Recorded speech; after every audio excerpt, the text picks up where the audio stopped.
Wow, this one is completely covered. Thank you so much. I'm very grateful. No problem. Very grateful. Not a problem. I'm hungry. Well, you said you're hungry? Oh, very hungry. Very hungry? Okay. Very hungry. All right, not a There problem. was no food today. Okay, I got you. No worries. Thank you, love. All right.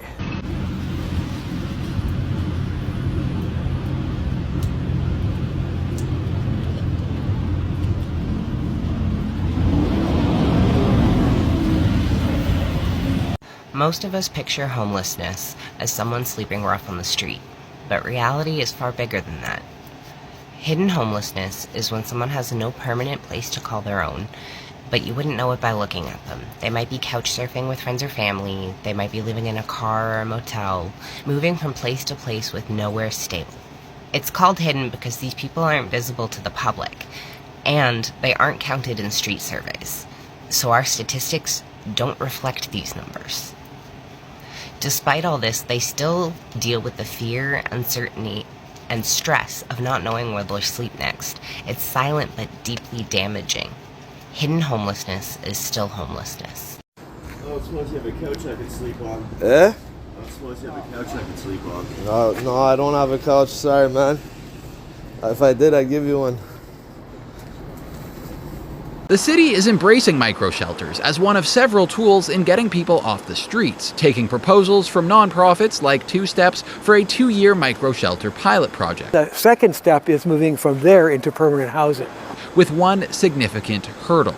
Applicants have to bring their own land. The City of Toronto having so many different sites, we hope that we're able to work with them into the future to find city-owned land for this. The city says it looked, evaluating 44 potential sites, but they were either too small or using them would delay construction on projects meant to house more people. We need at least an acre to actually provide the services that is required. City staff are looking into the possibility of micro-shelters on TTC lots, something Councillor Chris Moyes requested. Meanwhile, applicants are waiting for feedback on their proposals. Just want to share a message with everybody who's living in these streets, people staying in tents. Our government is going to help you find your way home. We know that our winters here in Manitoba are cold, plus struggling with addictions, mental health, all the other problems that people go through. It can be a huge challenge, but we want to help. Everybody in a rich country like this one should be able to have a good life. So we're starting a new program through our government. Over 30 days, we'll be moving into encampments and helping everybody who stays there over that 1-month period move into housing and get the supports that you need to be successful. So we want to help you live a good life and help you find your way home. Alright guys, welcome back once again to the channel. I hope you're having a great time wherever you are watching this episode from now. We have a homeless crisis in Canada, as you all know. But unfortunately, this homeless crisis is getting out of hand. It's getting way much worse. To an extent, it's now becoming a homeless apocalypse. Yes, a homeless apocalypse. What does that imply? It implies that we are seeing large increase in people living on the streets or in temporary shelters, tent encampments spreading in public areas, back streets, downtowns. We are seeing overwhelmed housing crisis, and the cost of rent or to afford a house in Canada, the rising concerns about cost of living, mental health, or drug crisis. You know, people are literally don't have any opinion or option left for them to own a house in Canada. They can't afford rent. They end up in the streets. They end up living in tents. We are seeing tent cities everywhere. They can't afford rent or whatsoever. And this is so alarming in cities like Toronto and Vancouver. Something alarming is literally happening. Tents are rising. Rent is exploding. And more people are being pushed onto the streets than ever before. Is it just a housing crisis, or are we witnessing a homeless apocalypse? Well, something is surely unfolding in real time. And in this video, let's watch to see how worse the situation is getting, and then we shall be talking about it. My name is Rebecca. I'm from Toronto, born and raised here. I lost my job during COVID, didn't qualify for the CERB. People say you fall through the cracks, but you really don't. It's like more like a domino effect. Like once you don't qualify for one thing, you don't qualify for any of them. Our families weren't, willing or able to help us out. And that seems to be the really big difference between, whether people end up in this situation or not, right, is if you've got family support. We often set up here, we got to be out before the post office opens, like, we're cooperative with securities. We were working, we had normal lives. Would you want to get back to working? Absolutely, yeah. If people want to help you, how can we find here? you? We're either here by the post office, or we're at the McDonald's up at Yonge and Charles. Behind me, by far, is the most concentrated homeless area in the entire city of Vancouver. And I've said this 1,000 times, and I'm not even surprised, but I'm yet in another city where virtually every single homeless person asks, where is the help? Where is the money going? They are all very frustrated. They get their little basic needs met. Anytime a new tent, I get it. Anytime I need a new needle or straw or foil, I get it. Sometimes they bring water. But when they ask things about sobriety, contacting my family, getting a job, it is nil. And it's just so frustrating and so shocking that the people that run these programs don't see the value in the permanent solution. And it's impossible not to conclude that it's because there's money in keeping people homeless, because why else would they keep people down and create this almost dependency to stay on the streets for as long as possible? This just makes no sense, and it's just so extremely frustrating. So you were literally in ground zero social services. You could yell their name and they would hear you, but you're saying they're still not coming out here and helping you. Oh yeah, no, not unless you go call them. And you can call them from City Hall. I call them every once in a while. There's a new one called Heart out there, which is basically random pick-me-ups from people that were on the street that came down here right around the time I did, and they were just like, what in the fuck is this shit?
Thank you so much. So these guys are evicting these people here. Because they're next to a playground? I have lived here for years. Yep, I can see it. So these guys here are not bothering anybody. You know who is bothering people? The person who keeps coming and jacking themselves off here, okay? These are not the people who are harming you right now. Excuse me, sir, if I am allowed to talk to him. What is going on here today? Right, and so let's just get this here. He's ripping up his tent, the only place that he is able to live and reside in. Is there a place for this man to go after he's being evicted here? Is there a place for him to go after he's being evicted here today? Right, okay. So is there a place for you to go, sir, today? Are they going to deliver you anywhere? Any food? Any protection? It is. I was supposed to run into you for a reason.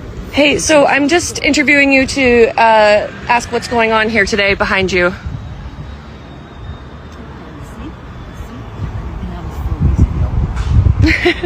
So what's happening here today?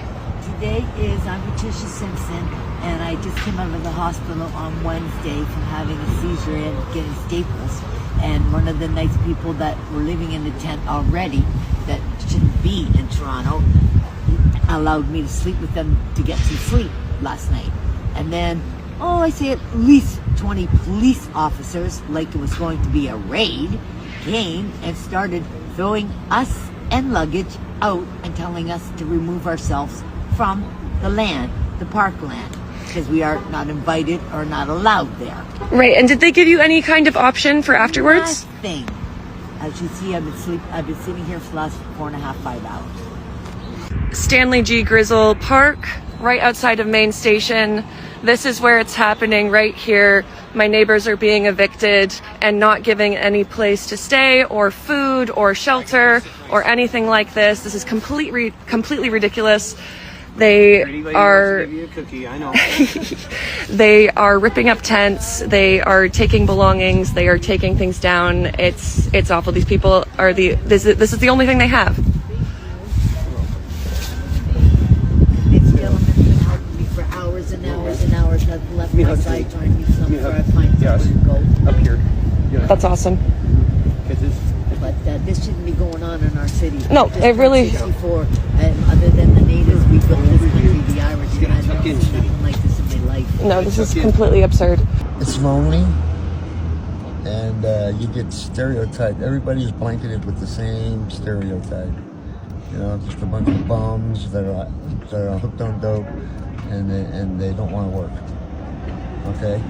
Which is wrong, not everybody's the same, but I can understand. Now, you have to look at both points of view. The people that are working, the working class, and they're working every day and have the homeless come up and always begging and trying to get money out of them. Now, they stereotype everybody because of a few bad apples, okay? And I can understand them, too. But they have to be a little bit more patient. You know? I don't know if you understand that. Well, yeah, everybody's different, and it's best to just kind of work with the homeless on an individual basis. Some have addiction issues, some are mentally ill, right. Some are out here due to medical issues. It's just everybody's a little bit different. And some of them are out and out outlaws, criminals. You know? Well, that's true. I find a lot of them out here too. And if there's too many, you get overwhelmed with it. Go through the system to help the homeless. You know, donate money somewhere or something like that. You know? I am in the center of the most concentrated homeless area in Vancouver, Washington. I've talked to almost 90% of the homeless that say they are never approached by outreach workers offering any kind of permanent solution. So of course there's a very limited lack of hope in this community because they just assume no one's ever going to help them, and so they just take matters into their own hands. A lot of drug activity, a lot of mental illness, and actually in front of me is this guy with a loudspeaker preaching the word. I kind of find it a little bit disrespectful because he keeps calling everyone here sinners. And even if they are, you don't have to shove it down their throats. So I find that a little odd. But anyway, if you want to solve the homeless crisis, Vancouver, this is where you start.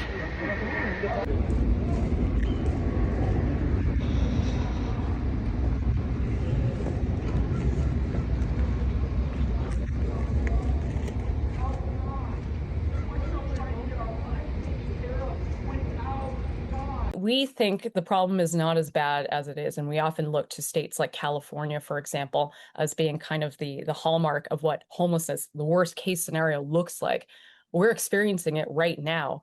If we look at per capita figures, we're on par. During last fall, 15,400 people in Toronto were experiencing homelessness. In 2021, that number was about half of that at 7,300. And the report says in its key highlights that this level of homelessness is the, quote, result of failures across multiple systems. I think the numbers remain shocking, but they aren't surprising for those of us who have been working in this space for a long time.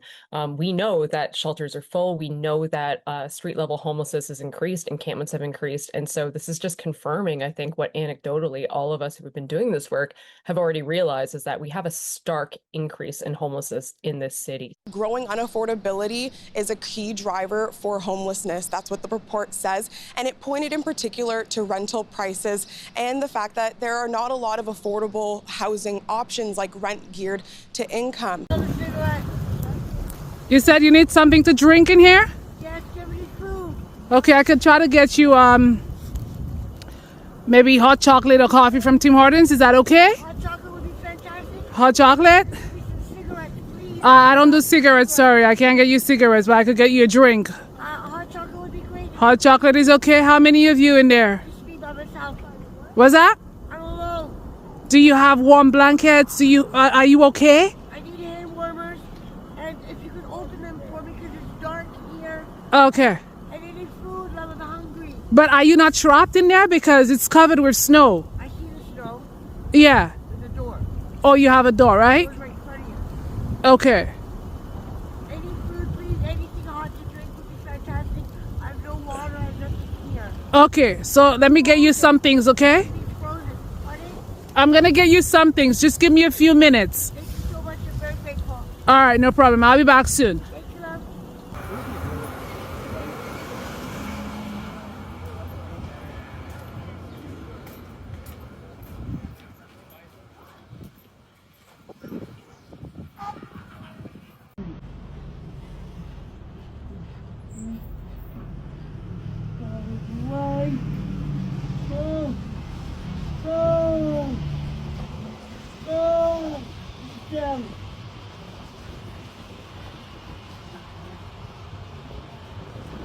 I was watching these videos together with you guys and I was telling myself, is Canada still considered as a first world country or is it slowly becoming a third world country?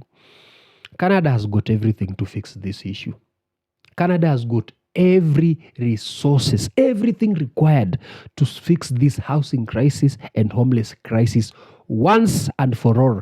These things, they are coming with solutions and telling people that there is still hope, temporary houses. No. Canada has got everything to fix this. Let's say, for example, the billions they aid other countries like Ukraine. Why can't they take just some 20 or 30 billion and conclude this whole housing crisis instead of aiding other countries? You know, they should consider putting Canadians first. No, really, they should consider putting Canadians first. That is to say, they should consider removing these people on the streets because they are depicting a picture of a third world country, yet they are a first world country. Canada is very well developed. Canada should not be near a first world country, but they are portraying characteristics of a third world country. Housing crisis and homelessness. People are literally living on the streets. Every town, every city, every province. It's not just Toronto or Vancouver. Every city. People are complaining about the same issue. We are seeing tent cities, camps. People are literally being covered with snow. Canadians are overwhelmed walking down the streets, so you don't feel safe because you see thousands of homeless people. Yet the government does nothing but aids people from other countries. And if you look at these homeless people, you will realize they are real Canadians, veterans, old people who have no hope, who have no family. They have nothing left. They can't work. They haven't received their retirement benefits. Pension is not yet dispersed. You know, they don't know where to go or what to do.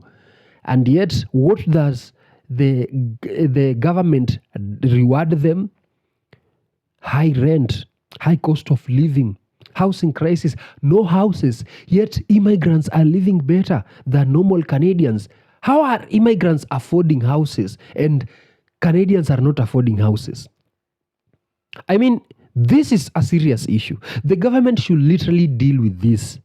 Before aiding other countries, they should consider putting Canadians first and solve this housing crisis because this is what a third world country looks like. So the question of the day is Canada still a first world country or is it becoming a third world country? Because some of the characteristics of a third world country begins with homeless people, drug addicts, junkies on the streets, crime, and so on and so forth. And we are seeing this in Canada. So I shudder to think, is the Liberal government really working to fix this or they are just there? Anyway, the rising homelessness across Canada is more than just numbers. It is a reflection of deeper economic and social pressure building over time and again. As living cost climb and housing becomes harder to access, the question is no longer if the crisis is real, but how far will it go? What What do you think, guys? Tell me, what do you think? Is it a temporary struggle or the beginning of a long-term shift? And you do tell me what to think, because it is fair to say we are facing a homeless apocalypse in Canada. And if you guys are not careful, trust you me, you are portraying or depicting characteristics of a third world country. And in the next coming years, if you continue aiding other countries instead of considering putting Canadians first, well, I dare say Canada will become a third world country. Trust me on that.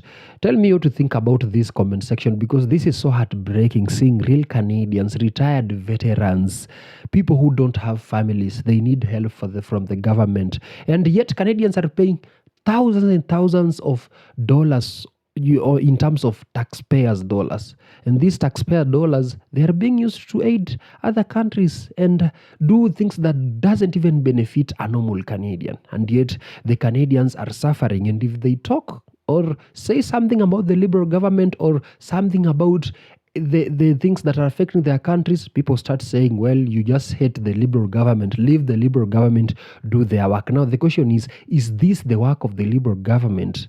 Is this working, or is it dragging Canada to becoming a third world country? Anyway, tell me what to think in the comment section, and see you in the next video after subscribing. Tell me what to think.